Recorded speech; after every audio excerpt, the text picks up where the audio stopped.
Hello friends, नमस्कार। विशिष्ट study channel में आप सभी का स्वागत है। आज की इस वीडियो में 41वीं बीपीएससी मुख्य परीक्षा में जीएस पेपर 1 से जो प्रश्न पूछे गए हैं उन्हीं प्रश्नों में से मैं एक प्रश्न को लेकर आई हूँ।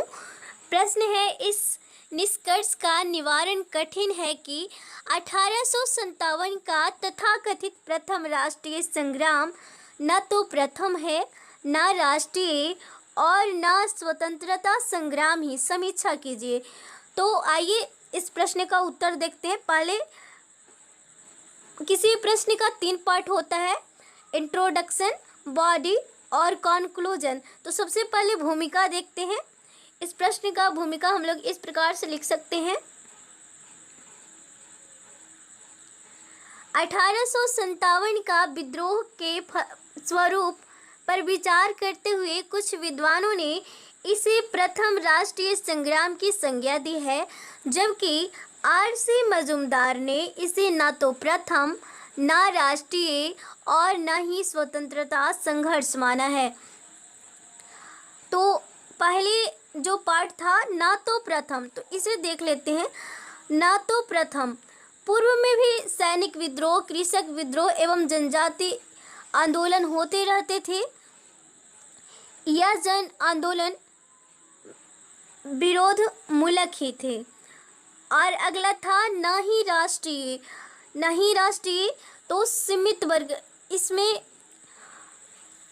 कुछ रजवाड़े, असंतुष्ट सैनिक और कहीं कहीं जनता ने सीमित मात्रा में इस आंदोलन में हिस्सा लिया था। और सीमित क्षेत्र, क्योंकि जो दक्षिण भारत का जो क्षेत्र था वो अछूता था और उत्तर भारत का अधिकांश भाग में ही यह विद्रोह हुआ था। तो यहाँ पे लिख सकते हैं, सीमित क्षेत्र में उत्तर भारत का अधिकांश भाग, नर्मदा के दक्षिण का पूरा भाग अछूता रहा। बिहार के भोजपुर एवं बक्सर के पूर्व का पूरा इलाका इससे अप्रभावित रहा। राष्ट्रीय चेतना का अभाव, व्यक्तिगत कारणों से विद्रोही इसमें शामिल हुए। अब अगला था नहीं स्वतंत्रता संग्राम। विद्रोहियों के उद्देश्य भिन्न भिन्न थे। सभी निजी कारणों से विद्रोह में शामिल हुए। कई असंतुष्टों ने अंत तक अंग्रेजों से सुलह करने का प्रयास किया और जब ऐसा नहीं हुआ तो आंदोलन में वह सहयोग देने लगे।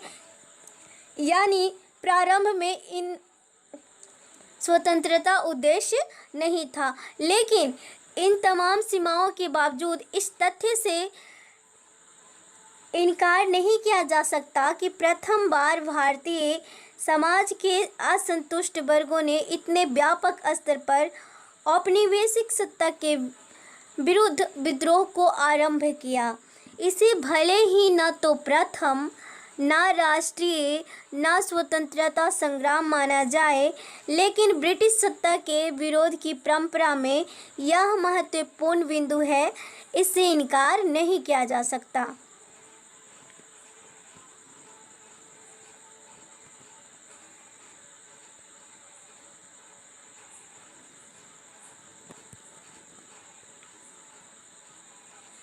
इसका स्वरूप संश्लिष्ट है।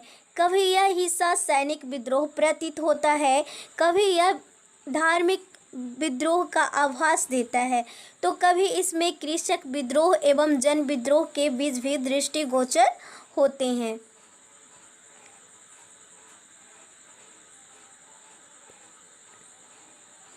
कतिपय सीमाओं के कारण मजूमदार के कथन से पूरी तरह असहमत होना कठिन है, लेकिन इससे भी इनकार नहीं किया जा सकता कि असहयोग आंदोलन के पूर्व भारतीयों द्वारा औपनिवेशिक सत्ता के विरोध किए गए विद्रोह में इसका स्थान सर्वोपरि एवं परिणाम भी दूरगामी है।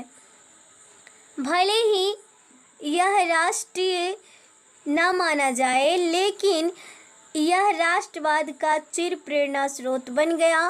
उग्रवादी तथा क्रांतिकारी आंदोलन के लिए 1857 के शहीद प्रेरणा स्रोत बने एवं वे आज भी राष्ट्रवाद के प्रेरणा स्रोत हैं। सीमित अर्थों में स्वतंत्रता संग्राम भी माना जा सकता है, क्योंकि विदेश से राजसत्ता से मुक्ति ही सबका उद्देश्य था। सो फ्रेंड्स, आज के लिए इतना ही। Thank you so much.